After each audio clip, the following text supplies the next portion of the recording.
Situation में सबसे पहले सामने वाले की कमजोरी को समझना पड़ता है, ये जीवन में चाहता क्या है।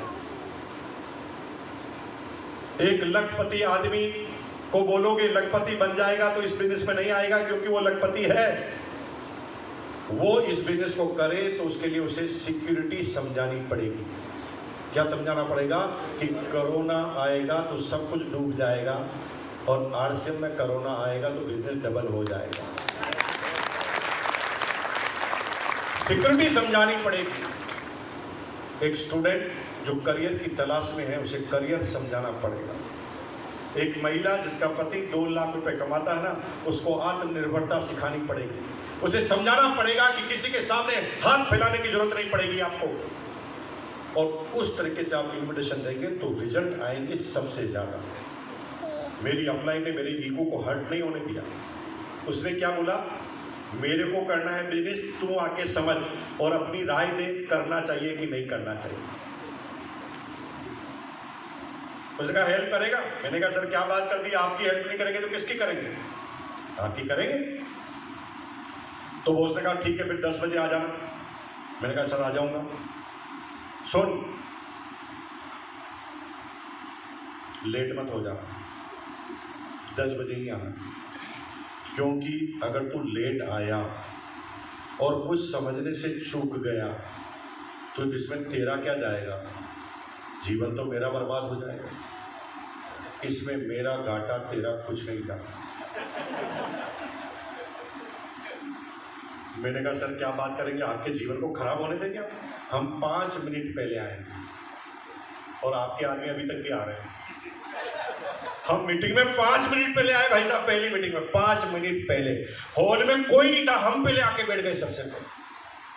दूसरी बात मेरे एम्प्लॉय ने क्या बोली, सुन पेन डायरी लेते हुए आना। मैंने कहा सर क्यों, अरे कैलकुलेशन का मामला है भाई, बिजनेस का मामला है, कुछ कैलकुलेशन को लिखना पड़ सकता है, क्योंकि अगर तू कुछ भूल गया तो तेरा क्या जाएगा, जीवन तो मेरा बर्बाद हो जाएगा। मैंने कहा नहीं सर पेन डायरी भी लेते हुए आएंगे। तीसरी बात बोली, सुन पीछे जाकर मत बैठना, समझ में कुछ नहीं आता, अगर तुझे कुछ समझ में नहीं आया तो तेरा क्या जाएगा, इसलिए आगे आकर बैठना। भाई साहब मैं पहली सीट पर आके बैठा, आगे आगे और 5 मिनट पहले, और आपके आदमी तो भाई साहब मनवार करने से भी नहीं आ रहे। हम 5 मिनट पहले आके बैठ गए और अपने आप को एकदम टाइट करके पेन डायरी लेकर एनालिसिस की तरह बैठ गए। मैंने कहा ये जो बोलते जाएंगे मैं लिखता जाऊंगा, ये बोलते जाएंगे मैं लिखता जाऊंगा, और फिर बता दूंगा कि करना चाहिए कि नहीं करना चाहिए। तभी थोड़ी देर में एक कार्टून आया जिसमें गर्मी में सूट पहन रखा था, नॉन एसी हॉल में, मेरी तरह ऐसे सूट पहन रखा था। राजस्थान में टेम्परेचर 48 डिग्री, आग लग रही है, इतनी गर्मी में इसने कोट पहन रखा। मैं फुल कंफ्यूज उसको देखते हुए। मैंने कहा यार कौन सी पृथ्वी का आदमी है, इसने कोट पहन क्यों रखा और इसको सर्दी लग क्यों रही। उस समय क्या गूगल नहीं होता था, इंटरनेट का जमाना नहीं था। अभी के बच्चे के पास तो गूगल होता है, तुरंत वो पूछ लेता कोई भी सवाल का जवाब। हमारे समय में तो जो पड़ोसी होता था वही गूगल होता था, तो पड़ोसी से ही पूछना पड़ता था। मैंने अपने पड़ोसी को धीरे से हाथ लगाया और पूछा कि भाई साहब एक बात बताओ। कब पूछो। मैंने आप बता सकते हैं कि ये आदमी जो सामने खड़ा है सूट पहन के, इतनी गर्मी में इसको सर्दी क्यों लग रही है। तो मेरे पड़ोसी मुझे देखकर मुस्कुराता है और कहता है एक बात बताऊं। मैंने कहा बताओ। 10 मिनट से मैं भी यही सोच रहा हूं। मुझे बहुत खुशी हुई कि मेरा पड़ोसी भी मेरे जैसा हो। हमें सबसे ज्यादा खुशी कब होती है जब हमारे पड़ोसी हमारे जैसा होगा। ठीक है, जैसे आप किसी से पूछते हैं हेलो हाउ आर यू, क्या हालचाल है, तो सामने वाला कह रहा बस चल रही है, कट रही है, गुजर रही है, तो आपके चेहरे पे मुस्कुराहट आती है, ये तो मेरा भाई है, इसकी भी कट रही है और मेरी भी कट रही है। किसी को भगाना है तो तरीका बताओ। जैसे कोई आपको बोले हेलो क्या हालचाल है, तो ऐसे आंखें बंद करके बोलना झकास बिंदास मजा आ रहा है, जीवन का आनंद आ रहा है। आंखें खोलोगे तो नजर ही नहीं आएगा कहाँ गया, वो भाग जाएगा, तुम्हारे पास भी नहीं रहेगा, वो कहे ऐसे आदमी के पास भी नहीं जाता। ठीक कह रहा हूँ नहीं कह रहा हूँ। सब आदमी अपने जैसे आदमी चाहते हैं, झकास बिंदास वाले को कोई नहीं चाहता। पानी की बोतल थी ना? थैंक यू बहन जी, बहुत बहुत धन्यवाद। मैं क्या है कि पानी पीना भूल जाता हूँ, डॉक्टर ने कह रखा, तो आप मुझे 10-15 मिनट में याद दिलाते रहे। धन्यवाद।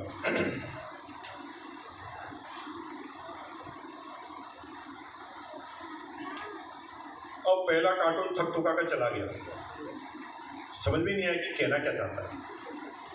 तभी दूसरा कार्टून आ गया, उसने भी कोट पहन रखा। आते ही कहता है, भाई और बहनों बजाओ ताली। मुझे एकदम गुस्सा आया, मैंने कहा ताली क्यों बजाऊं, किस उपलक्ष्य में बजाऊं?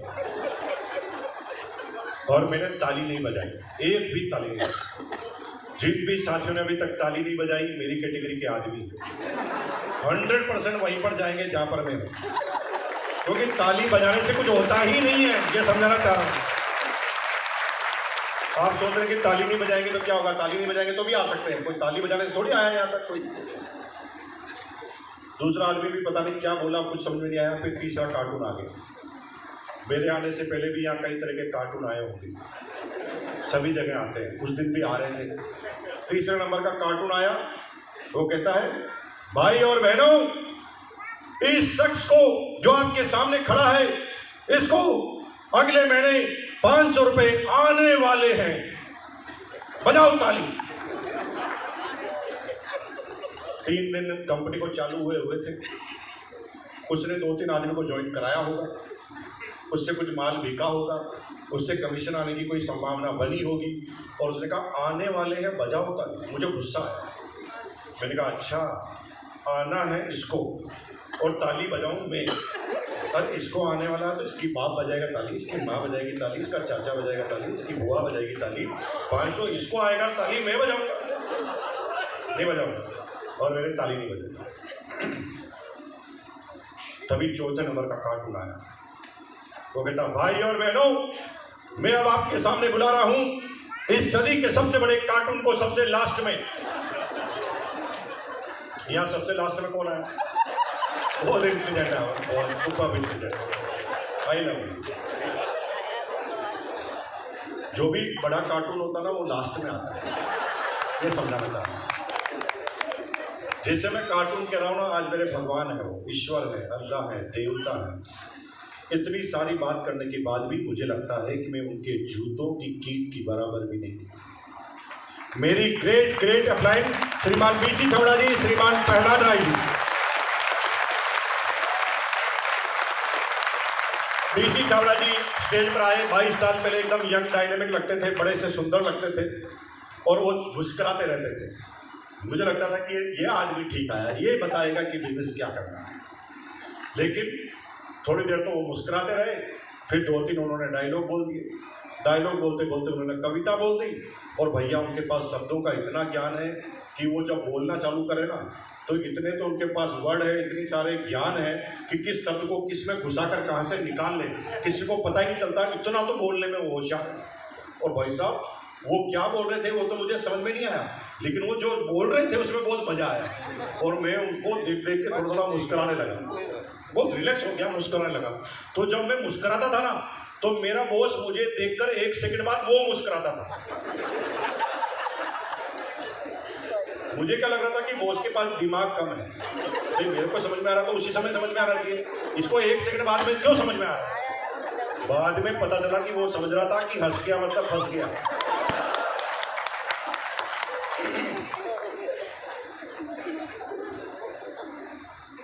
बीसी छाबड़ा जी बोलने लगे, धीरे धीरे धीरे धीरे धीरे धीरे धीरे दही भैंस पानी में, मैं तो भूल ही गया कि मैं आया क्यों।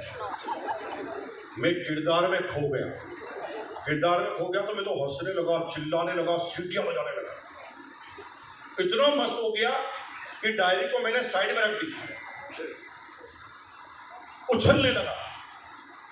किरदार में खो जाना किसे कहते हैं? जब वो तुम्हें ओरिजिनल जिंदगी से बाहर निकालकर अभी वर्तमान की लाइफ को भुला दे, उसे कहते हैं किरदार में खो जाना।